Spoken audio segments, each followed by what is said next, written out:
So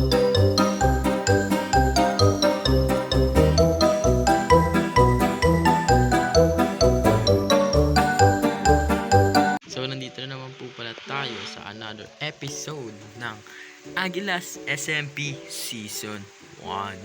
Tayo po pala ay episode 3 na. At kung nakikita nyo mga kaibigan, nasa nether po ako. Kasi inakyat ko po yung mga portal namin dito banda sa may, sa Y117. So pinag-connect ko na yung mga portal nila. Ginawan ko na lahat ng portal. Shopping District, si King, si Bear at si AC. Nilagyan ko na po sila ng portal. Ito yung portal ni Bear. Kay Bear So hindi ko na inangat, bala na silang mag-design dyan. So kay Bear to. At dito naman yung kay King. Ito yung kay King. Ito yung kay AC. Yan. Subscribe na rin kayo sa channel nila guys. Baka ilink in description ko yung mga channel nila. No? So ayun. So ang goal natin this video is gumawa ng mob farm. Dahil kailangan ko na ng matinong armor. Kasi papaliwanag ko muna. I-update ko muna kayo. Kasi baka patagal-tagal din na hindi nakapag-upload. So mga araw na yun is sinulit ko yung pag-grind. So nag-grind ako sa Minecraft. So makikita nyo is so ayun guys, meron na tayong mga villager dito na Savannah type. So dito sila nakuha. So ilalagay ko na lang sa screen. Yan. At yan, diyan ko sila nakuha. So dito yung banda. At may abandoned village dyan na kung saan doon ko nakuha yung iba nating crops. Tulad nito beetroot at potato. Potato. Right, nakakuha din pala tayo ng potato doon and ng carrots. So doon to galing sa may abandoned village at sa Savannah type. Kaso sa Savannah type is ang nakuha ko lang dun is totem. Gawa nung nagka-raid niya. Nakita nyo naman sa screen, may raid. Right?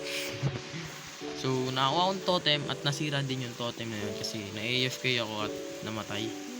So yun. So ipapaliwanag ko naman itong netherite pickaxe. So makikita nyo sa screen, ayan. Yung habang ginagawa yung nether hub is nakakita ko ng dalawang ancient debris. So pinanggawa ko na ng armor ay ng netherite scrap. So binenta ko pala kay King yung netherite template, yung pang lagay ng netherite para mailagay sa tools and armors. Nilagay ko siya dito nang hindi ako nag-iisip. Promise, nakaligtan ko na kailangan pala i-copy para hindi ka maubusan. So ayun. So pero makikita nyo dito guys is ayos na yung farm natin yan. Ayos na. So medyo makalat na rin yung ating lugar. Ito naman is si King nagpatag niyan. So thank you kay King. Pero yung ginawa niya dyan is dirt. Then may discount. Na siya na sa template. Binigyan ko siya ng discount kaya ayun, binili niya agad yung template sa akin. So makikita nyo dito is yan, nakagather na ako ng resources na gagamitin natin sa ating build, sa ating mob farm. So kulang na lang dyan is hopper then ladder. So balikan ko kayo pagka nakuha na ako ng mga gamitin. So let's go. So naudot yung pagkuha natin ng item. Ito tayo. Ayun dito nga. So naudot yung pagkuha natin ng item. Kasi pupunta tayo kay King. May siya, skeleton horse. So kukunin natin yan. Kung free or bye bye. Tapos kay AC, pupunta din tayo kay AC. So punta muna tayo kay AC guys. Kasi kailangan niya nung fortune 3. Dito tayo kukuha ng pambayad sa skeleton horse. Kasi I think dito libre. Papabayaran to tayo ni King eh. Asan ka pre? Chat natin siya.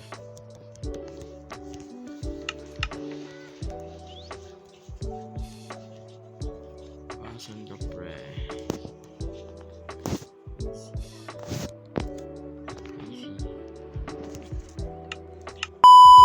So yun guys, galing na ako kay AC. So di ko na kinuhanan yung diamonds niya kasi lang pala 13 pieces lang. Pero kung naka 20 kami doon is siguro nakalimutan ko yung recording. Siguro naka 20 kami is ang gagawin namin is kukuhanin ko yung 5%. Hindi ko na alam kung saan ako lumabas. Ano ako galing? Teka lang. Dito yun eh, dito yun sa baba. Okay, dahil tapos na tayo kay AC, pupunta na tayo kay King. Kukunin natin yung skeleton horse niya. So, asan na si King? Where na yung King? Ito si King, Yo, pre! Yo! Ito. Yun, kinadta dyan, no? Kunin ko na to. Ito bayad, oh. Bayad, oh.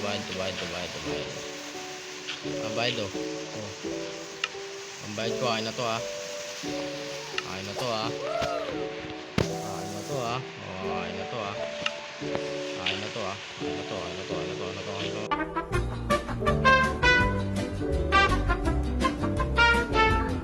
So, ito na lahat ng resources na kailangan natin, guys.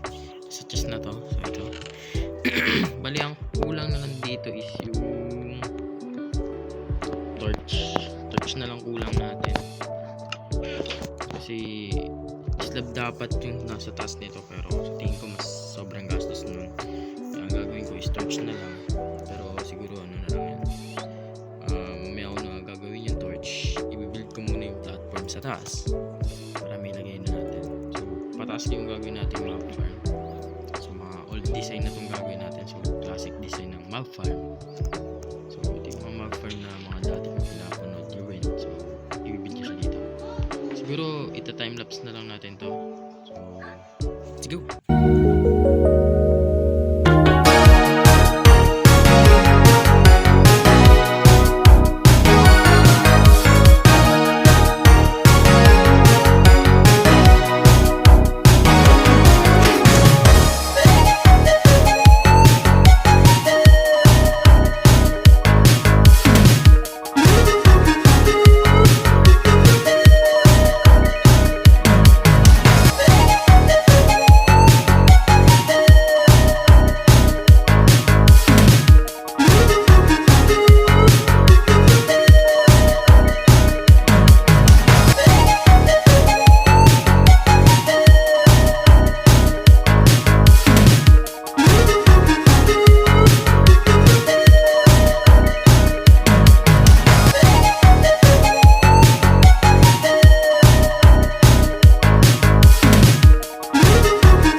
Mob farm is tapos na siya. Yes, tapos na siya, guys.